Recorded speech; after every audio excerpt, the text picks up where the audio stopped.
हूं आपके साथ आयुष चतुरांश। बीजेपी के महासचिव अरुण सिंह से खास बातचीत की गई है। चुनाव को लेकर के बीजेपी का प्लान क्या है, अरुण सिंह के साथ हमारे चैनल हेड अरविंद चतुर्वेदी ने खास बातचीत की है। आइए आपको सुनवाते हैं। नमस्कार दोस्तों, इंडिया न्यूज़ पे पहले तो सभी दर्शकों का स्वागत है। कहते हैं ना कि कोई भी कितना बड़ा आदमी हो, कहीं भी रहे, लेकिन उसको अपने घर की याद बहुत सताती है। अरुण सिंह जी ने इस विधानसभा चुनाव में मिर्जापुर में डेरा जमा लिया है, क्योंकि यही इनकी जन्मभूमि है और यहीं से निकलकर ये पूरे देश में जाने जा रहे हैं। भारतीय जनता पार्टी के इतने बड़े नेता बने हैं, तो जो इस मिट्टी से सीख मिली है, तो मिट्टी का जब कर्ज चुकाने का वक्त आता है तो व्यक्ति वापस लौट के आता है। अरुण जी, इंडिया न्यूज़ पे आपका बहुत स्वागत है। भैया गंगा मैया की क्या बात, जय क्या हो। बात है। अरुण जी, इंडिया न्यूज़ पे स्वागत है। बहुत बहुत धन्यवाद भैया। मैंने यही कहा कि व्यक्ति कहीं रहे, लेकिन घर की याद उसको बहुत सताती है और घर की चिंता भी बहुत रहती है। घर तो घर ही होता है, और जहाँ व्यक्ति जन्म लेता है जी, उस मिट्टी का सदैव ऋणी रहता है, और भूले भटके अंत में व्यक्ति को घर पे ही आना पड़ता है। इसलिए जब भी मिर्जापुर में आता हूँ तो इतना आत्मीयता का यहाँ पे के साथ प्रसन्नता का बोध होता है जितना किसी अन्य जगहों पे नहीं लगता। इसलिए बार बार मिर्जापुर आता हूँ, और आने के साथ साथ गांव भी जाता हूँ। गांव की धरती को भी प्रणाम करता हूँ, और मिट्टी से प्रेरणा भी मिलती है, मुझे लगता है। सदैव मिट्टी से प्रेरणा मिलती है। और जब भी गांव में जाकर धरती को प्रणाम करता हूँ तो यही कहता हूँ कि हमेशा सद्बुद्धि देने का काम करें, सुखी रखें, यही कामना करते मांगता हूँ। अरुण जी, मिर्जापुर क्या एक एक विधानसभा, वैसे तो आप बचपन से आपने देखा होगा, बड़े हुए होंगे तब देखा होगा। आज भारतीय जनता पार्टी चुनाव यहाँ से लड़ रही है, और अगर हम किसी भी विधानसभा की, चाहे हम मझवा की बात करें, चाहे हम शहर की बात करें, चाहे हम छानबे की बात करें, सभी पे आपकी नज़र होगी। क्या स्थिति है, क्या क्या मुकाबला है? अभी शहर में भी मैं कसेराहट्टी बाजार में गया, और 100 साल से पुराने वहाँ पे छोटे छोटे उद्योग चलते हैं। जी जी। आपने देखा होगा कि जो सुंदर सुंदर ग्लास होती है, और लोटा होता है, थाल होता है, वो घरों में बनाने का काम करते हैं। और पूरे देश भर में मिर्जापुर का इस मामले में पीतल के काम में, फूल के काम में प्रसिद्धि है। प्रसिद्धि है। उन लोगों से मैंने बात किया, आप विश्वास करेंगे, लोगों ने एक चीज कहा कि भाई साहब 2017 से पहले हम लोगों से रंगदारी मांगी जाती थी, हमारे उद्योग बंद कर दिए जाते थे पोल्यूशन के नाम पे। जब हम पैसा दे देते थे तो उसके बाद फिर हम चालू करते थे, फिर कुछ दिन बाद फिर पैसा मांगने का काम करते थे। मैं कहा 2017 के बाद, उन्होंने कहा 2017 के बाद कोई भी 1 रुपए का भी रंगदारी है वह मांगने का काम नहीं किया। तो यह इसलिए वो कह रहे हैं कि हम मोदी योगी के साथ हैं।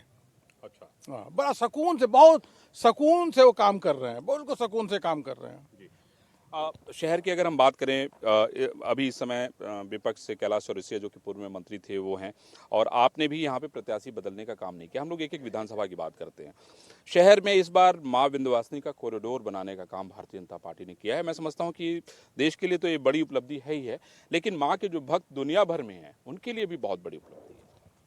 देखिए, यहाँ के प्रत्याशी समाजवादी पार्टी के कैलाश चौरसिया जी हैं, और कैलाश चौरसिया का कुछ लोगों से व्यक्तिगत पुराना संबंध संपर्क है।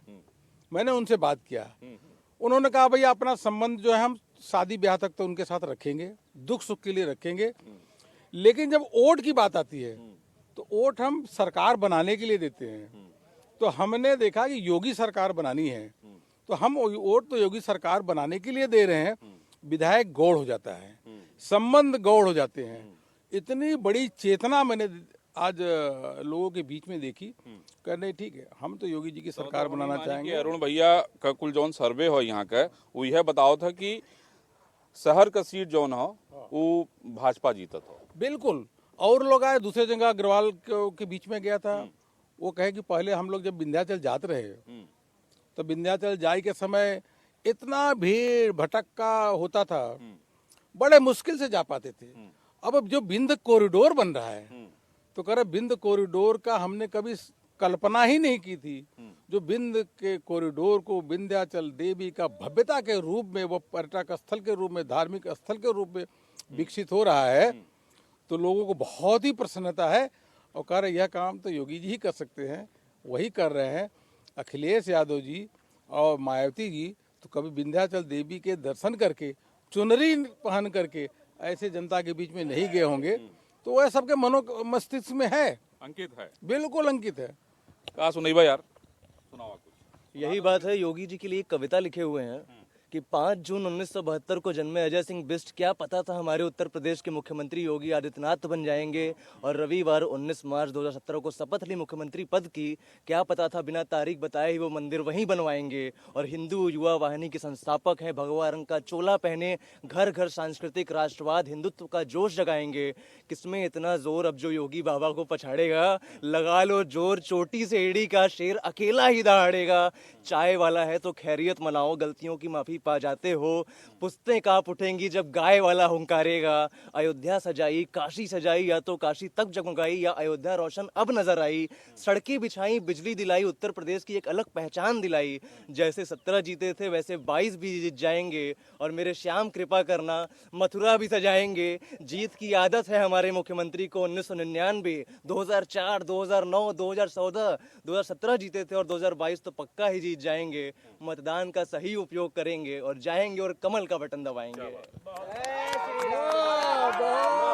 क्या बात है अरुण भैया, देखिए ऐसा है, क्या बात है, क्या बात है अरुण भैया, देखिए ऐसा है कि ये जोश और उत्साह ये कहीं ना कहीं फिजा भी बताता है। बिल्कुल, अगर विंध्याचल में जाएंगे तो आप पूरा एरिया में देखेंगे कि जय जय श्री राम के घोष लग रहे हैं। उसी के साथ माँ विंध्यवासिनी की पूरा माँ विंध्यवासिनी की जय जयकार हो रही है और चौमुखी विकास हो रहा है, चौमुखी विकास। मैं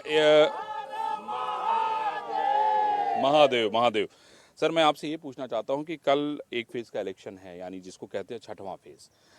उसमें गोरखपुर है, देवरिया है, बस्ती है, महाराजगंज है, वहाँ पे भी बड़ी चुनौती है, बड़ी लड़ाई है। क्या उम्मीद कर रहे हैं राष्ट्रीय महासचिव होने के नाते अरुण सिंह जी, और उसके अलावा भारत, आप तो सब जगह से घूम के आ रहे हैं, क्या आपको उम्मीद है, क्या लगता है कि पिछली बार का जो रिकॉर्ड भारतीय जनता पार्टी ने शानदार जीत हासिल करके दिखाया था, क्या इस बार उसको आप लोग दोहरा पाएंगे? गोरखपुर से तो स्वयं योगी जी लड़ रहे हैं चुनाव। यह गोरखपुर का सौभाग्य है कि उत्तर प्रदेश के मुख्यमंत्री गोरखपुर से हैं। पूरे क्षेत्र में योगीमय हो गया है और अवश्य रूप से मोदी जी योगी जी के नेतृत्व में सरकार बनेगी। पूरा उधर एक लहर चल रही है जो गरीबों में, देखिए गरीबों में तो मैं बताऊं, कल मैं जाकर के अपने गांव गया था, वहां पूछा तो आदमी औरत दोनों आए थे, हम पति से बात कर रहे थे, कहा है किधर वोट जा रहा है, कैसे हो रहा है। तो औरत बोली कि हमके हर महीना दुद्दू बारा नाद देते हैं, हम भूल थोड़ो जा भाई, हम तो योगी के वोट डालब दुद्दू में। तो कुछ बोला, अरे भाई सही बात तो हम कहत है, हमके नाद देहन तो हम काहे भूल जावे, हमके नमक देहन तो काहे भूल जावे। मैंने पहली बार देखा कि गांव की औरत लोगों के बीच में इतना प्रमुखता के साथ प्रखर होकर के बोल रही थी कि नहीं, हम तो योगी जी के को सरकार बनाना चाहते हैं। तो जिधर गांव का गरीब, किसान और महिला जिधर निकल जाए ना, तो वो लहर नहीं होती, वो प्रचंड लहर होती है, सुनामी होती है। सभी सीटों पे हम जीतेंगे। मैं आजमगढ़ भी गया था। आजमगढ़ तो समाजवादी पार्टी का गढ़ माना जाता था। आजमगढ़ में भी भारतीय जनता पार्टी का ऐतिहासिक जीत होने वाला है और समाजवादी पार्टी 1-2 सीट तक ही सीमित रह जाएगी। लेकिन अरुण जी, आप देखिए आज ममता बनर्जी आ रही हैं बनारस में, गंगा दर्शन करेंगी, बाबा विश्वनाथ का दर्शन करेंगी, समाजवादी पार्टी के लिए प्रचार करेंगी, तो आपको लगता नहीं है कि विपक्ष भी एक साथ खड़ा होने की कोशिश कर रहा है? या देखिए, चुनाव में लोग आते हैं और चुनाव के समय दर्शन करना, गंगा आरती करना, इस टाइप की नौटंकी का काम करते हैं। ममता बनर्जी जी स्वयं जो काली पूजा होती थी, दुर्गा पंडाल पे प्रतिबंध लगाने का काम किया था, और जो मुस्लिम वर्ग थे उनको वहाँ पे पेंशन देने का काम, उनको पैसा देने का काम किया था। तो यह अपीजमेंट की पॉलिटिक्स जो होती है ना, लोगों के मनोमस्तिष्क में बैठी रहती है। और लोग को याद है कि समाजवादी पार्टी के समय में राम भक्तों पे गोली चलवाई थी, तो कैसे लोग भूल सकते हैं। तो यह दिखावटी स्टंट, दिखावटी नौटंकी से कुछ नहीं होता। जनता पहले से परखती रहती है और ये जो 2-4-6 दिन में आकर के इस प्रकार के काम करते हैं, कोई भी इम्पैक्ट नहीं पड़ता। ये मान आपको के लगता है कि ममता के आने का कोई इम्पैक्ट जो है ये पूर्वांचल में पड़ेगा नहीं, या अखिलेश के साथ खड़ा होकर रोड शो या रैली करने का कोई इम्पैक्ट नहीं है? पता नहीं, अखिलेश यादव जी के समय साथ हमको लगता है कि जिनकी नाव डूबती रहती है और ऐसे लोगों को सहारा लेते हैं जो अखिलेश यादव की और नाव डुबोने का काम करते हैं। आप देखो ना, पिछले 2017 में उन्होंने कांग्रेस का सहारा लिया, थोड़ा सीटें आ सकती थी, लेकिन जैसे ही कांग्रेस का सहारा लिया उनकी नाव डूब गई। फिर उसके बाद जो लोकसभा का चुनाव आए तो हमें वो कहा करें कि बसपा का सहारा ले लें, बुआ जी को बुला लिया उन्होंने, बुआ जी को बुलाई लें, तो फिर उनके नाव डूबी गया। अब यहाँ बार ममता बनर्जी के ले आई रहा है, तो हम लगा था यहाँ बार उनका नाव डूबे तो नाव निकले ना, नदिये में चल डूब जाएगी। लेकिन इस बार अरुण जी, इस बार देखिए, इस बार उन्होंने राजभर का भी सहारा लिया है, इस बार उन्होंने संजय चौहान का भी सहारा लिया है, इस बार कृष्णा पटेल का भी सहारा लिया है। अब देखिए, सहारा ऐसे लोगों का ले रहे हैं जो खुद ही बेसहारा होकर के जाने वाला है। राजभर की स्थिति बहुत खराब है। लोग जानते हैं कि गरीब का मदद और इवन राजभर समाज का मदद कौन किया है? तो मोदी जी ने किया, योगी जी ने किया, ओम प्रकाश राजभर जी ने क्या किया? केवल एक काम किया कि सरकार को गाली देने के अलावा कोई काम किया क्या? सरकार के माध्यम भारतीय जनता पार्टी के सपोर्ट से आपकी सीटें आ जाती है। पहले सीट आप जीतते नहीं थे और उसके बाद सरकार को ही गाली देने लगते हो। मंत्री भी बनाने का काम किया, गाली दे रहे हो। तो जनता जब एक अच्छी सरकार होती है, जनहित में काम करती है, उस सरकार को निरंतर गाली दोगे तो जनता चुनाव के समय तो राजभर जी गए हैं तो समाजवादी पार्टी को भी बुरा हाल होगा, राजभर का तो बुरा हाल होगा ही होगा, ये हम मान के चलिएगा।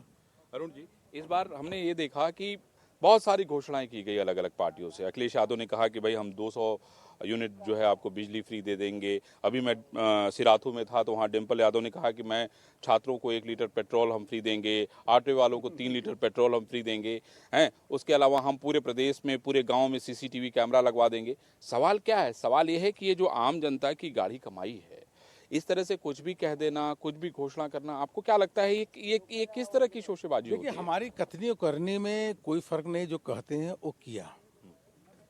हम जब घोषणा कोई करते हैं तो वास्तविकता के आधार पे कि जो हम कर सकते हैं वही घोषणा करते हैं। समाजवादी पार्टी की चूंकि मालूम है उनको सरकार में नहीं आना है, तो कहेंगे कि आसमान से तारे भी तोड़ के ले दूंगा, और कहीं आसमान से तारा कोई तोड़ सकता है क्या? तो वही समाजवादी पार्टी हताशा और निराशा में इतनी घोषणाएं करते जा रहे हैं और उनको मालूम है कि सरकार आ नहीं रही है। और ऐसे लोग, सरकार कभी गलती से आ भी जाए 10-20 साल बाद तो भी घोषणा पूरा नहीं होती। मैं आपको बताऊं, एक चीज ध्यान रखिएगा, कांग्रेस ने राजस्थान में राहुल गांधी जी ने घोषणा किया था मंच से और कहा था 1 2 3 4 5 6 7 8 9 10 की गिनती गिना था। सरकार बनते ही युवाओं को 3,500 रुपए का भत्ता देंगे, जी मुझे याद, किसानों का कर्जा माफ करेंगे। आज सरकार को 3 साल से अधिक समय हो गया है, न किसानों का कर्जा राजस्थान में माफ हुआ, न एक भी युवा को बेरोजगारी भत्ता नहीं मिला। अब राहुल गांधी शर्म के मारे राजस्थान जाते नहीं है, तो घोषणा तो करके हम सरकार में आ गए। तो ऐसा होता है कि ये लोगों पर जनता का विश्वास नहीं है। भारतीय जनता पार्टी जो कहती है वो करती है। हमने कहा है कि जो ऐसी समाज के लोग हैं, वो अनुसूचित जाति के समाज के लोग हैं, सरकार बनने के बाद जिनके पास जमीन नहीं है उनको जमीन देने का काम करेंगे और जमीन पे मकान के लिए पैसा भी देने का काम भारतीय जनता पार्टी योगी सरकार करेगी। यह हमारे लोक कल्याण संकल्प पत्र में है। हमने कहा है कि आपको सरकार बनते ही आपको गैस सिलेंडर मुफ्त में देंगे होली दिवाली पे।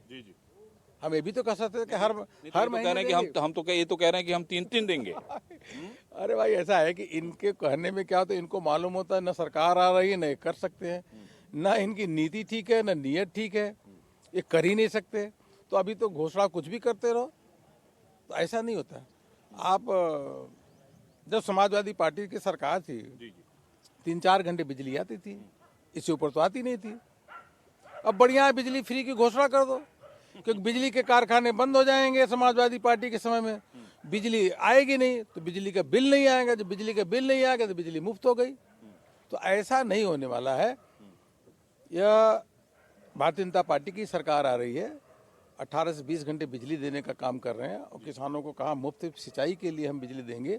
और भारतीय जनता पार्टी के घोषणा पत्र को कहीं भी निकाल के देखिए, किसी भी राज्य में सरकार बनने के बाद जो हम संकल्प लेते हैं, जो हम घोषणा करते हैं, उसको पूरा करने का काम करते हैं। और जब सरकार अगले चुनाव में जाते हैं तो हम कहते हैं कि हमने जो कहा वो किया। अन्य पार्टियां कभी भी नहीं कहती कि हमने किया क्या। अरविंद जी, समाजवादी पार्टी के मुखिया अखिलेश यादव 5 साल मुख्यमंत्री रहे। उनको बताना चाहिए कि 5 सालों में उन्होंने क्या किया, क्या गरीबों किसानों के लिए किया। भाई देखिए, उन्होंने तो इसी मुद्दे पे चुनाव लड़ा था। काम बोलता है कि मुद्दे पे चुनाव लड़ा था। उन्होंने कहा कि भाई आगरा से आगे वाला एक्सप्रेसवे तो हमने बनवाया। वो कह रहे हैं कि लखनऊ का मेट्रो तो हमने स्टेशन डाला, बाद में फीता आप लोगों ने काट दिया। वो कहते थे भूमि पूजन का काम करते थे और परियोजनाएं बंद हो जाती थी। और भूमि पूजन करने के बाद ही सड़क हो, मेट्रो हो, उसमें उनके तिजोरी में पैसा आ जाता था, कॉन्ट्रैक्ट देते ही। लेकिन उन बंद परियोजनाओं को शुरू करने का काम यह योगी सरकार ने किया है। पूर्वांचल एक्सप्रेस भूमि पूजन तो किया ही किया, शिलान्यास भी, उसका लोकार्पण भी करने का काम मोदी जी ने किया है। यह कथनी करनी में फर्क होता है। हर एक्सप्रेस वे बना रहे हैं, गंगा एक्सप्रेस वे हैं, उसके अलावा भी बहुत मतलब सो मेनी। वो तो कहेंगे। ऐसा है कि अब जेवर में इंटरनेशनल एयरपोर्ट बन रहा है जो देश का सबसे बड़ा होगा। हो सकता है वो ये भी कहें कि मैंने सोचा था। अरे सोचने से क्या होता है। जमीन एक्वायर मोदी जी के समय हुआ, योगी जी के समय हुआ। भूमि पूजन मोदी जी जाकर किए, योगी जी वहां पे थे, और उसका काम भी पूरा मोदी योगी जी के समय में होगा। तो आप तो कल सोचते हो या भूमि पूजन करते हो। सोचना, उसके साथ काम करना और काम को पूरा करना अगर कोई जानता है तो देश के प्रधानमंत्री नरेंद्र मोदी जी और उनके आशीर्वाद से चलने वाले हमारे प्रदेश के यशस्वी मुख्यमंत्री योगी जी। अरुण जी, क्या आप नेता ही बनना चाहते थे? नेता तो नहीं बनना चाहते थे। मैं तो पढ़ने लिखने वाला विद्यार्थी था जी। और 15 साल की उम्र में इलाहाबाद चला गया, वहाँ ग्रेजुएशन किया, फिर दिल्ली चला गया, दिल्ली से सीए किया। और राजनीति में न था, राजनीति में कोई बहुत लगाव भी नहीं था। वो धीरे धीरे पता नहीं कैसे आ गया, कुछ पता ही नहीं है। हाँ, संघ के शाखा में हम अवश्य रूप से 1984 से पहले हम करीब 82 से 1982 आईटीओ के सामने शाखा लगती थी। वहाँ स्वयंसेवक के नाते संघ की शाखा में जाते थे। तो वह राष्ट्रीय स्वयंसेवक संघ के जो उसके माध्यम से काफ़ी मुझको प्रेरणा मिली, सेवा कार्य करने का मौका। सेवा कार्य, और साथ में देशभक्ति, राष्ट्रभक्ति, समाज के लिए वह कार्य करने की प्रेरणा मिली। और उसके बाद धीरे धीरे लगा कि यार भारतीय जनता पार्टी भी वही जो संघ के विचार है, वही भारतीय जनता पार्टी के स्वयं से उसको बढ़ाने का काम कर रहे हैं। तो युवा मोर्चा में आ गया। फिर युवा मोर्चा में राष्ट्रीय कोषाध्यक्ष, राष्ट्रीय उपाध्यक्ष, फिर यूथ विंग में आया, उसमें राष्ट्रीय जिम्मेदारी के नाते। फिर जब मेन में आ गए तो सीए का पूरा आपने इस्तेमाल किया राजनीतिक और गुणा और गणित में, हैं? हाँ, तो अगर आप अध्ययन किए हैं तो उसका कहीं न कहीं तो पार्टी में अच्छा उसका उपयोग होता है। अच्छा उपयोग होता है। तो लेकिन सांगठनिक कामों को और पार्टी जो दायित्व दे उसका निर्वहन किस प्रकार से करना चाहिए। और मन में एक ही बात रहती है कि मूल मंत्र विचारधारा के आधार पे संगठन का विस्तार सर्वव्यापी, सर्वस्पर्शी करें। मतलब आइडियोलॉजी के आधार पे सर्वस्पर्शी, सर्वव्यापी, सभी समाज को लेकर के और सभी बूथों पे जाकर के पार्टी के संगठन को मजबूत करे, यही मूल मंत्र है। और इसके माध्यम से अंत्योदय की संकल्पना को पूरा करें और समाज के उत्थान के लिए काम करें और राष्ट्र हित में काम करें। यही भारतीय जनता पार्टी का मूल मंत्र है। बहुत बढ़िया। देखिए, मैं अगला सवाल पूछूं सर। मैं एक चीज और मेरे मन में था। अब हम लोग एक एक जिले को लेकर बात करते हैं। हमारा आपके बगल में भदोही है। भदोही में भारतीय जनता पार्टी की क्या स्थिति? भदोही में भारतीय जनता पार्टी की अच्छी स्थिति है और मैं कह रहा हूँ एक एक सीट की भी अगर आप बात करें जी। उसके साथ जब लहर चलती है ना, जब 325 के आंकड़ा पिछली बार भारतीय जनता पार्टी के गठबंधन ने पार किया, तो उसी प्रकार है, उससे अधिक कहिए लहर, क्योंकि पिछली बार हमने वादा किया था, इस बार काम करके दिखाया। तो आप मानिए कि one sided landslide victory Bharatiya Janata party की होने वाली है, ये मान के चलिए। वही बगल में हम सोनभद्र चले, सोनभद्र में आपकी क्या स्थिति है? चलिए भदोही तो कह रहे हैं कि नहीं, आप स्वीप कर रहे हैं। सोनभद्र के भी पहले हम सभी के सभी सीटें जीते थे भारतीय जनता पार्टी, इस बार भी सभी सीटें जीतने जा रहे हैं। मिर्जापुर सभी सीटें जीते थे, इस बार भी सभी सीटें जीतने जा रहे हैं। इधर पूरे एरिया में भारतीय जनता पार्टी का एक छत्र विजय हुआ था, इस बार भी विजय होने वाला है। तो हम लोग ये उम्र तक का प्रवास आपने तय कर रखा है कि कब तक यहाँ पे जो है इस मिट्टी में रहना है अभी आपको? 5 तारीख को चुनाव का अंतिम प्रचार हो जाएगा और 5 तारीख तक रहूंगा और उसके बाद चला जाऊंगा। उसके बाद सारी व्यवस्था करके आप चले जाएंगे? हाँ चले जाएंगे, उसके बाद चले जाएंगे। उसके बाद 10 को रिजल्ट देखा जाएगा, 10 को आएगा, देखिए ढोल नगाड़े बजेंगे, बिल्कुल प्रचंड बहुमत के साथ भारतीय जनता पार्टी की जीत होने वाली है। भैया यहाँ सब मिर्जापुर में ना, मिर्जापुर में विंध्याचल के आसपास यही नारा लगता है, गंगा मैया की जय हो, माँ विंध्यवासिनी की जय हो, हर हर महादेव। यही इस एरिया की खास है, ऐसे ही नारा लगता है, ऐसे लोग श्रद्धा में डूबे रहते हैं। एकदम मतलब हर हर महादेव, माँ विंध्यवासिनी और गंगा का जो अद्भुत संगम है, वो मैं समझता हूँ कि ये जो संगम है वो आपको जो है विजय श्री दिलाने का। एक बार मैं जरूर कहूंगा, इस माँ गंगा की आप देखे पवित्रता और इसकी देख लीजिए, और जाके केजरीवाल को आकर के यमुना जी में ले जाकर के इस पवित्र जल को उनको सामने रखिए, तो देखिए केजरीवाल कि कितना शर्म जो है, चेहरा शर्म से डूब जाएगा। पानी यहाँ से ले आके भिजवा दीजिए। अरे बिल्कुल, ये देखो हम तो जा करके उसके क्या बताऊं, उसको दिखाने का काम करेंगे। इस पवित्रता के साथ काम करो। वहाँ यमुना जी कितनी मैली है, गंदी है, ये देखिए गंगा मैया की, ये देखिए बिल्कुल आचमन करते हैं इसका, बिल्कुल आचमन करते हैं, करने योग्य है भाई। शानदार। मिर्जापुर के साथ साथ जो पूरा पूर्वांचल है उसमें कैसे भारतीय जनता पार्टी विजय पाए, और शायद यही कारण है कि इन्होंने यहाँ पर धूनी रमा ली है। और आप देखिए कि गंगा के साथ साथ चलते हुए यहाँ से जो आवाज़ निकल रही है वो पूरे पूर्वांचल में जाके भारतीय जनता पार्टी को जिताने का काम तो करेगी ही, लेकिन सरकार बनाने में सबसे अहम भूमिका निभाने का भी काम करेगी। अमीश के साथ मैं अरविंद चतुर्वेदी, इंडिया न्यूज़, मिर्जापुर, उत्तर प्रदेश।